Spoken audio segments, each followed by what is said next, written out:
For today's videos guys, good morning po sa inyong lahat.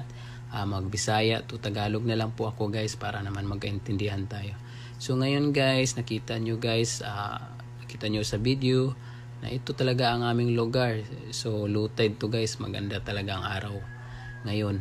So nakikita nyo guys, pinakamaganda at ito naman lugar na ipinakita ko sa inyo. Ito ang lugar na laging mingwit or pangisdaanan guys. So dito ako lagi nakakuha ng isda, may maliit, may malaki. So pag low tide talaga guys, may pahirapan kami makahuli ng isda ang dahil yan sa pressure sa ilalim ng dagat.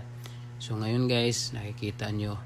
So lahat ng aking content hindi makikita yung paano nakukuha yung isda ng dahil sa pahirapan po akong kumuha ng content, lalo na pagka umalon-alon. So guys, nakita nyo guys yung dalawang kasamahan ko guys. Shoutout ko pala guys, yan sila Junior tsaka si Charlie.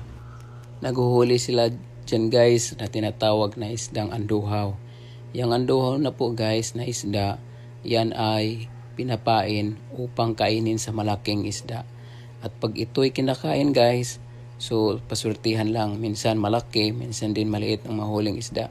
So ito ang pinaka the best guys, kahit sa mahirap or mainit man or umulan, pag mahuli ng malaking isda, may pira talaga guys. At saka pwede mo nang ibili ng bigas, minsan din yung parang araw na pamasahe, depende na yan guys, at minsan din pang ulam. So pasalamat tayo guys sa kanila or sa amin, kami mangingisda, dahil kahit gaano ka tirik ng araw or lamig or ulan, hindi po kami alis. Ito guys, binubuhat ko na ang aking sasakyan upang ilagay sa tamang lugar at safe ito guys. Mahirap na kasi pag maabutan ng malaking alon at masisira ito. At sana guys, makatulong din at ma-relate ninyo ang aming content na ang pangingisda ay hindi basta-basta lamang, pero masaya rin kami kahit gaano man kahirap.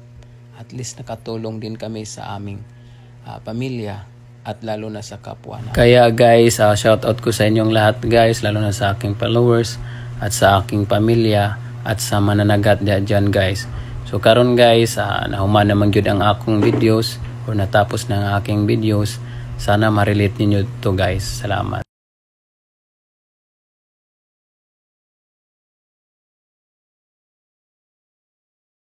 Ingatan talaga lagi ang ating mga gamit para pagkasunod na araw, meron tayong gamitin.